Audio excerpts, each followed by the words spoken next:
അടുത്ത chief secretary ആയിട്ട് ജയതിലക് എത്തുമെന്നുള്ള പുതിയ വിവരം ലഭിക്കുന്നു. ഈ മാസം 30-നാണ് ശാരദാ മുരളീധരൻ ഒഴിയുന്നത്. പകരമാണ് ജയതിലക് എത്തുന്നത്. വിവരങ്ങളുമായി അമൽ തേനംപറമ്പിൽ ചേരുന്നുണ്ട്. അമല്, ജയതിലക് ഇപ്പോൾ ധനകാര്യ സെക്രട്ടറിയാണ്. അദ്ദേഹമാണ് അടുത്ത ചീഫ് സെക്രട്ടറിയായി വരുന്നത്. പിണറായി സർക്കാരിൻ്റെ കാലത്ത് ഈ 9 വർഷത്തിൽ 10ാമത്തെ ചീഫ് സെക്രട്ടറി എന്ന് നമുക്ക് പറയേണ്ടി വരും. അദ്ദേഹം ചുമതല എടുക്കുമ്പോൾ മനോജ് ജോഷി, കേന്ദ്ര ഗ്രാമവികസന സെക്രട്ടറി ആയിട്ടുള്ള മനോജ് ജോഷി 89 ബാച്ച് IAS ഉദ്യോഗസ്ഥനായി അദ്ദേഹം മടങ്ങി വരുന്നില്ല. അതുകൊണ്ടാണ് ജയതിലക് ഇപ്പോൾ ചീഫ് സെക്രട്ടറി ആകാൻ വേണ്ടി എത്തുന്നത് എന്നുള്ള വിവരങ്ങളും ലഭിക്കുന്നുണ്ട്. എന്തൊക്കെയാണ് വിശദാംശങ്ങൾ? മാർഷൽ, കേരളത്തിന്റെ 50ാമത് ചീഫ് സെക്രട്ടറിയായി ജയതിലകിനെ നിയമിക്കാനുള്ള തീരുമാനം ക്യാബിനറ്റിൽ ഉണ്ടായിരിക്കുകയാണ്.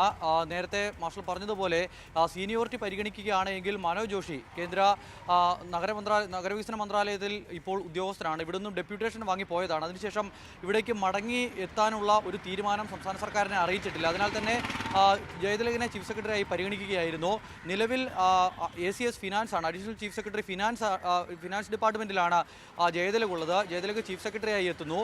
ജയതിലകിന് 2026 ജൂൺ 30 വരെയാണ് കാലാവധിയുള്ളത്. മുതിർന്ന IAS ഉദ്യോഗസ്ഥർ മറ്റ് പല ആളുകളും രാജു നാരായണസ്വാമിയെ പോലെ ജയതിലകിനേക്കാളും സീനിയോറിറ്റി ഉള്ള ഉദ്യോഗസ്ഥരുണ്ട്. പക്ഷേ ജയതിലകിനെ ചീഫ് സെക്രട്ടറി ആക്കാനുള്ളൊരു തീരുമാനം ഇപ്പോൾ സർക്കാരിൻ്റെ ഭാഗത്തു നിന്നും ഉണ്ടാവുകയാണ്. ജയതിലകിനുമായി ബന്ധപ്പെട്ട വിവിധ വിവാദങ്ങളും മറ്റുമൊക്കെ സമീപകാലത്തുണ്ടായിരുന്നു. പക്ഷേ അതൊന്നും സർക്കാർ പരിഗണിക്കുന്നില്ല എന്നുള്ളതാണ് ഈ തീരുമാനം വരുമ്പോൾ മനസ്സിലാക്കാൻ കഴിയുന്നത്. ജയതിലകിന് 1991 ബാച്ചിലെ തന്നെ IAS ഉദ്യോഗസ്ഥർ ആളുകളും ഉണ്ടായിരുന്നു.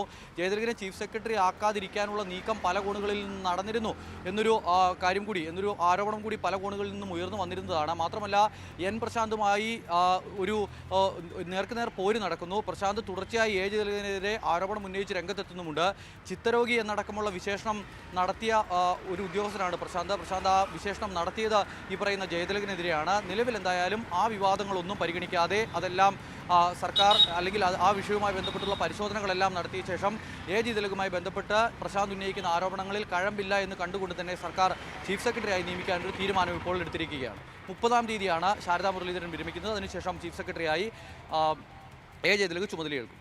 മാർഷൽ അമൽ, 1989 ബാച്ച് മനോജ് ജോഷി, അദ്ദേഹം ഇപ്പോൾ കേന്ദ്ര ഡെപ്യൂട്ടേഷനിലാണ്. 2 തവണ അദ്ദേഹത്തെ ചീഫ് സെക്രട്ടറി സാധ്യത ഉണ്ടായിട്ടും അദ്ദേഹം വന്നിട്ടില്ല. ഇപ്പോഴും അദ്ദേഹം വരാത്ത ഒരു സാഹചര്യത്തിലല്ലേ ജയതിലക് ഇപ്പോൾ ചീഫ് സെക്രട്ടറി ആയിട്ട് വരുന്നത്? മാർഷൽ, ഇതിനു മുൻപ് ഇരുന്ന ഇപ്പോഴത്തെ ചീഫ് സെക്രട്ടറിയും അതോടൊപ്പം തന്നെ തൊട്ട് മുൻപിരുന്ന വേണുവും രണ്ടുപേരും ചീഫ് സെക്രട്ടറിമാരാകുന്ന സമയത്തും ഈ പറയുന്ന മനോജ് ജോഷിയുടെ പേര് പരിഗണിച്ചിരുന്നു. പക്ഷേ കേന്ദ്ര ഡെപ്യൂട്ടേഷനിൽ നിന്നും തിരികെ ഇവിടേക്ക് വരാൻ താല്പര്യമില്ല എന്നാണ് 89 ബാച്ചുകാരനായ മനോജ് ജോഷി അന്ന് വ്യക്തമാക്കിയിരുന്നത്. അതിൻ്റെ അടിസ്ഥാനത്തിലാണ് വേണു, അതിന് പിന്നാലെ ശാരദാ മുരളീധരൻ രണ്ടുപേരും ചീഫ് സെക്രട്ടറിമാരായി എത്തുന്നത്. അന്നും പരിഗണിച്ച പേരാണ്. തുടർച്ചയായ 3ാം വട്ടവും മനോജ് ജോഷിയുടെ പേര് പരിഗണിച്ചിരുന്നു. പക്ഷേ സംസ്ഥാന സർവീസിലേക്ക് തിരികെ എത്താൻ താല്പര്യമില്ല എന്നുള്ളതാണ് പറയുന്നത്. മുഖ്യമന്ത്രിയുടെ ഓഫീസുമായി ബന്ധപ്പെട്ട് മറ്റ് ചില IAS ഉദ്യോഗസ്ഥർ, പ്രത്യേകിച്ച് KM എബ്രഹാം അടക്കമുള്ള ആളുകളുമായി ബന്ധപ്പെട്ട് ചില പ്രശ്നങ്ങളെ തുടർന്നാണ് ഇവിടെ നിന്ന് മനോജ് ജോഷി ജയതിലക് അടുത്ത ചീഫ് സെക്രട്ടറി ആവുന്നു.